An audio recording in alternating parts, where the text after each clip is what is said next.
Buongiorno, ringrazio Intesa e Bonjour, Reti je remercie Intesa de m'avoir invité aujourd'hui. Il est difficile d'intervenir après Myriam. Je dois l'avouer, je veux revenir un petit peu en arrière et reparcourir les grandes tendances qui ont conduit à la naissance d'Enel X.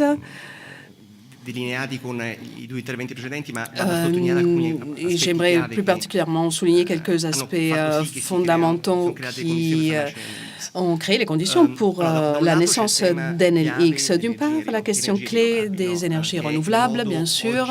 C'est la façon la plus économique aujourd'hui de produire de l'énergie électrique. Avec Enel, la partie renouvelable, nous gagnons des appels d'offres sous les $30 mégawatt. C'est au-dessous du coût marginal du charbon. Donc, il est plus économique de construire une nouvelle centrale solaire plutôt que d'acheter du charbon auprès d'une installation à charbon préexistante, que ce soit pour le gros ou pour le détail. Il est beaucoup plus facile d'autoproduire de l'énergie renouvelable, comme le disait Myriam, avec 10-12 centimes d'euros le kilowatt-heure par rapport à l'acheter sur le réseau où il coûte 15, 20, 25 centimes d'euros le kilowattheure. Donc, que ce soit pour le gros ou pour le détail, les énergies renouvelables sont les énergies les plus économiques. Le problème étant que les énergies renouvelables manquent en absence de vent et de soleil. Elle est intermittente. Comment régler ce problème d'intermittence? Grâce aux nouvelles technologies. La technologie qui nous a permis de réduire les coûts du solaire et qui nous permettent aujourd'hui de stocker l'énergie renouvelable avec une flexibilité qui est indispensable dans un système électrique. Donc, cette flexibilité rendue possible par le stockage peut se faire de différentes manières, beyond the meter, chez les personnes, au niveau plus central, dans les réseaux, ou alors, voire même sur 4 roues, la voiture électrique, grand phénomène dont on parle beaucoup, ne connaît pas encore de grands volumes. Si l'on pense au nombre de voitures électriques vendues l'année dernière, cela reste encore marginal. Mais les taux de croissance sont phénoménaux et c'est un phénomène qui tôt ou tard, va exploser. Il y a des contraintes, des obstacles, encore un coût, mais le coût des batteries continue de descendre avec une réduction de 20% d'année en année. Et à l'horizon 2020-2021, les voitures électriques devraient coûter moins cher qu'un véhicule traditionnel, avec l'explosion des volumes qui s'en suivra. Donc, le stockage sur 4 roues, une batterie mobile qui peut être utilisée pour compenser.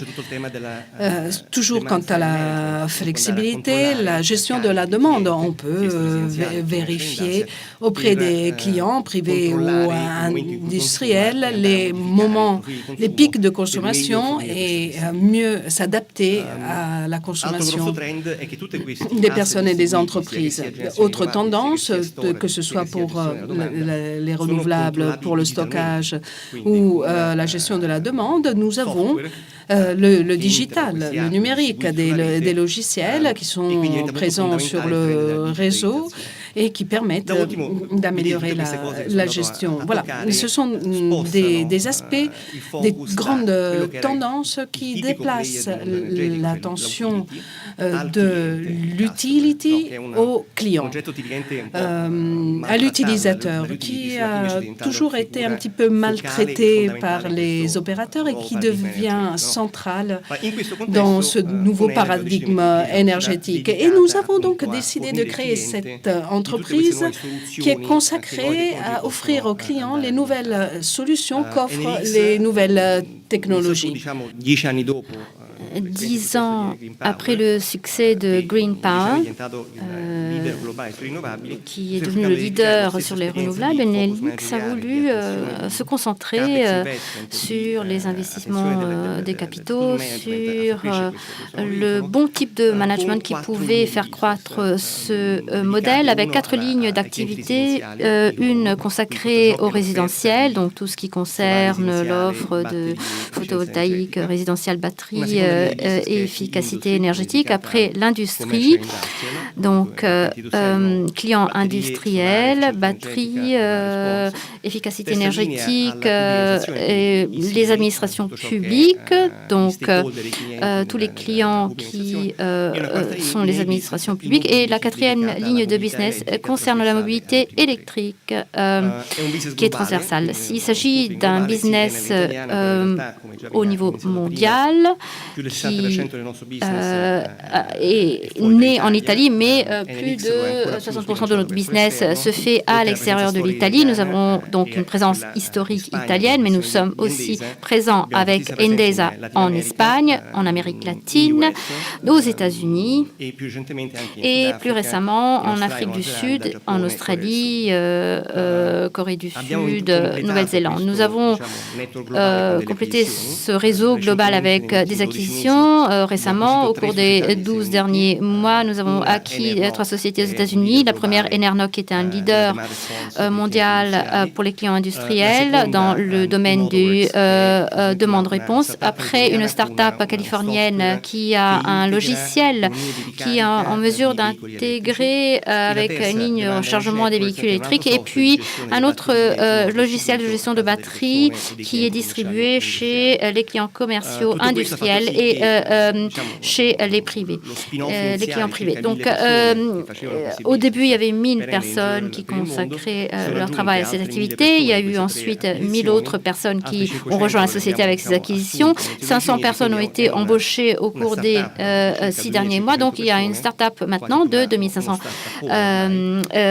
employés, grosse start-up, un start-up lourd, qui va tenter de satisfaire ces nouveaux clients.